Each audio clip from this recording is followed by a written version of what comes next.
The only thing that you really want in this life, the only thing that you really, really want in this life is to know, understand, and completely experience, acknowledge, and recognize that which you are.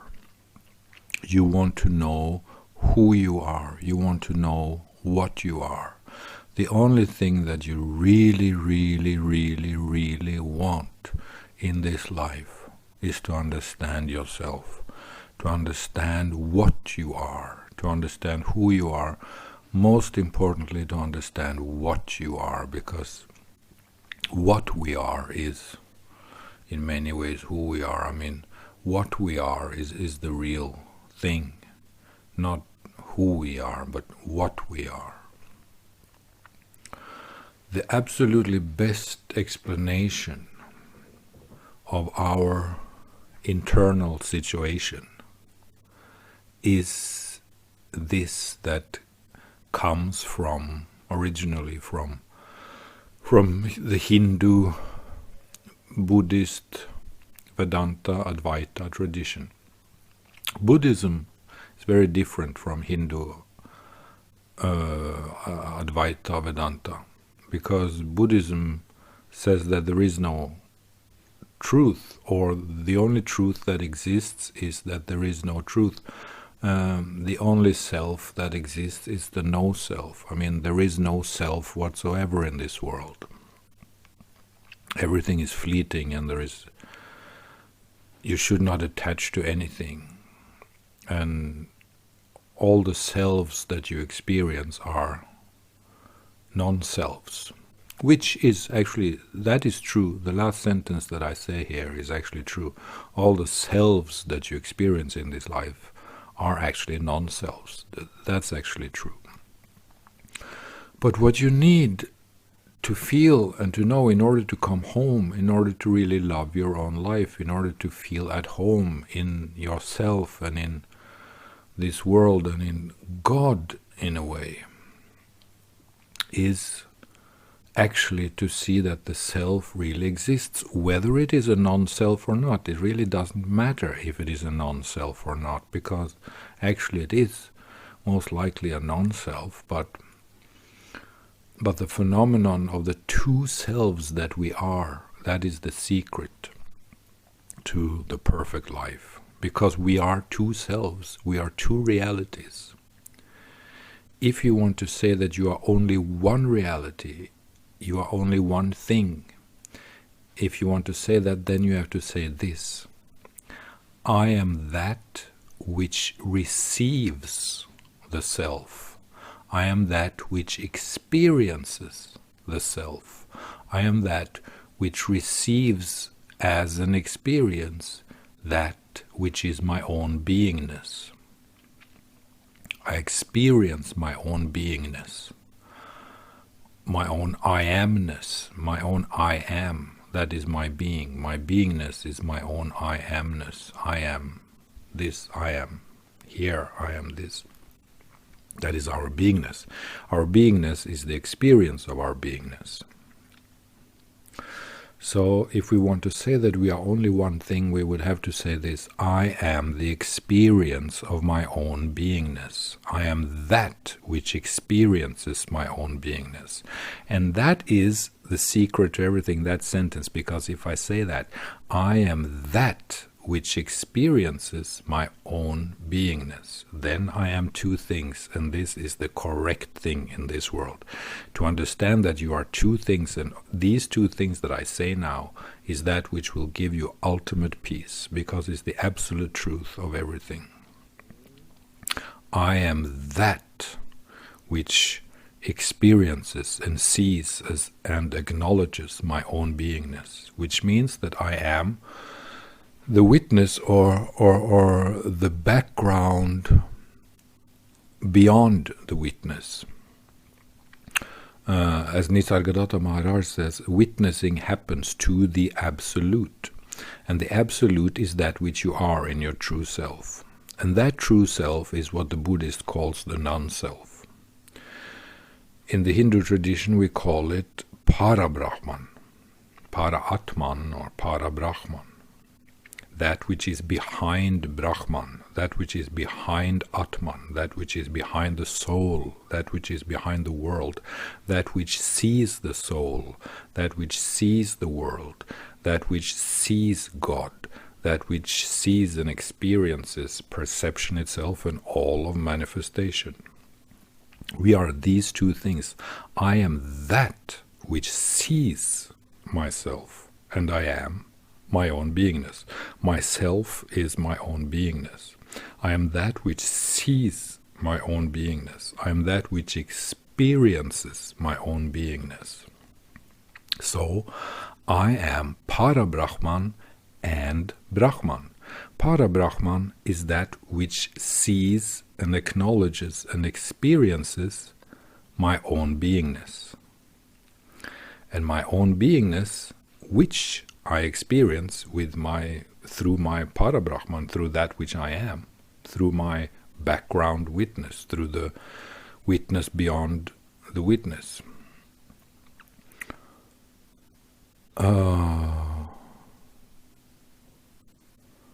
That which I see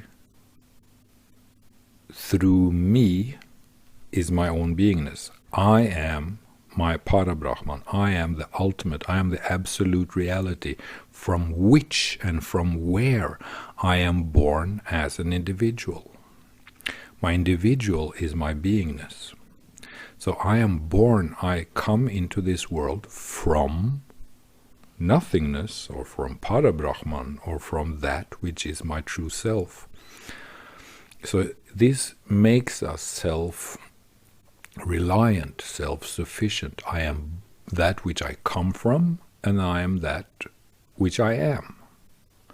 I come from that which I am. I am the cause of my own existence.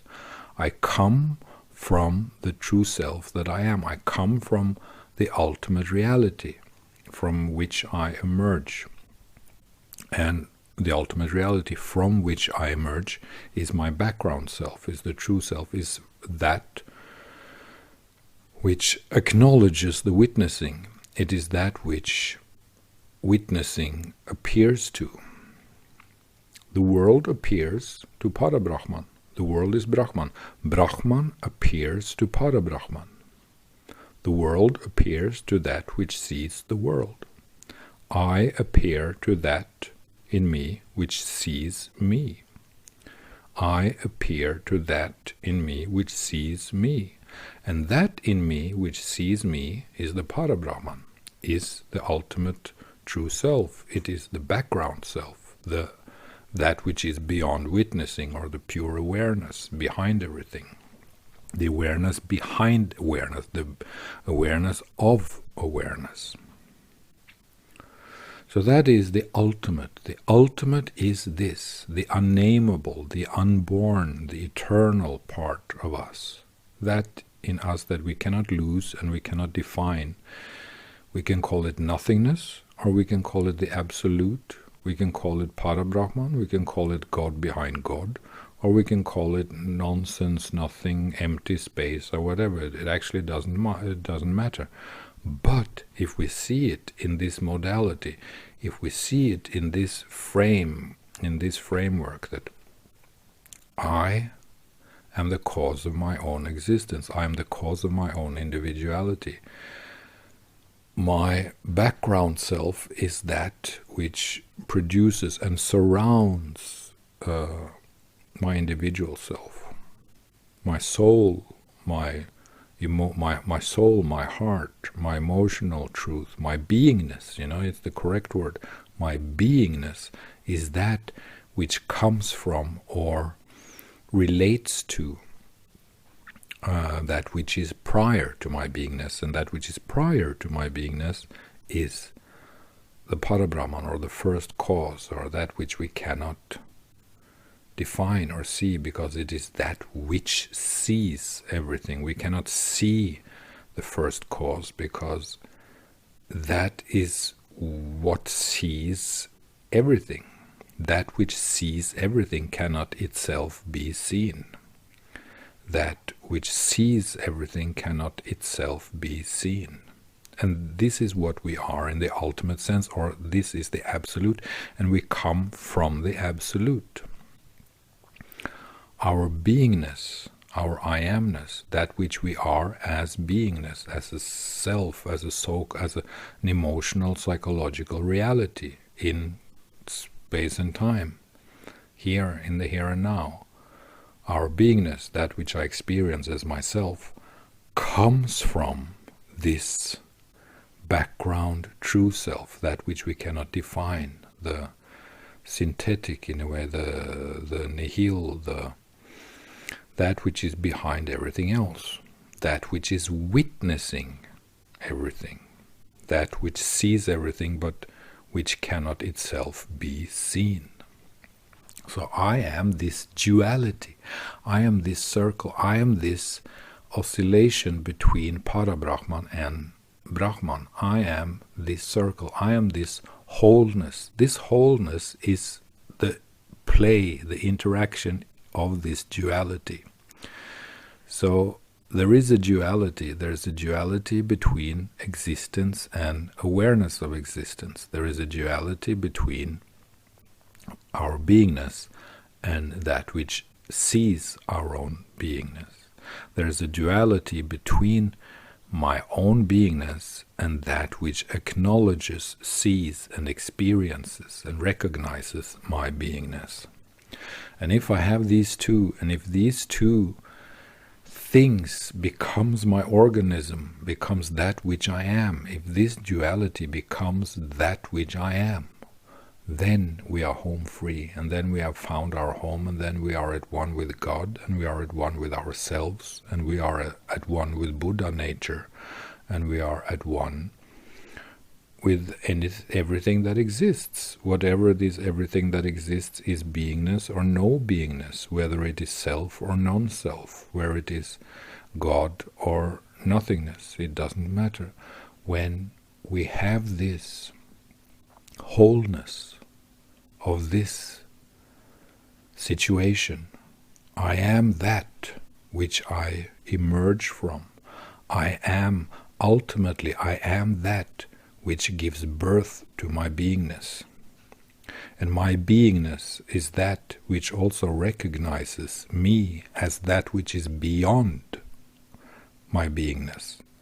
My beingness is also that which recognizes, or, well, to be precise, my beingness is that which is recognized by that which is beyond beingness. That which sees everything but cannot itself be seen. But if you understand what I'm saying to you now, then I have given you a master key to self-realization.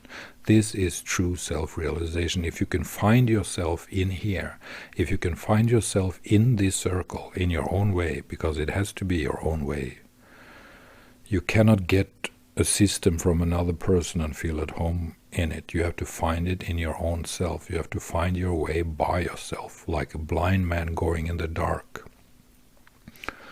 And when you find it, you will come home. That's what it is.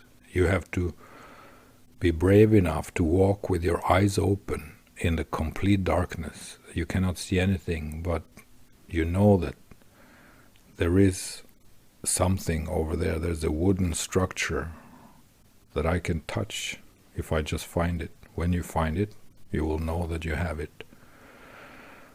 It's the ultimate safety, it's the ultimate security, it's life itself. But you have to find it by yourself, because no one can give it to you. You have to find it experientially by yourself. But if you can find yourself within this realm, if you can find yourself within this circle that I have outlined here, if you can find yourself somewhere in this circle, in your own way, by your own standards, I would say that you are home free, if you find yourself completely. But you must find yourself completely in order to be liberated, in order to be saved. It doesn't work with finding yourself 50%. You have to find yourself completely, and you know when that happens, your whole being will know that, oh, finally, the last piece of the puzzle has finally inserted itself into me. Now I'm full, I'm whole, I have everything. So help me God. Amen. This is the gospel. The true self-knowledge is all that we need. Self-knowledge is the way to freedom. Self-knowledge is that which we need. Self-knowledge is the way to freedom. Thank you and amen.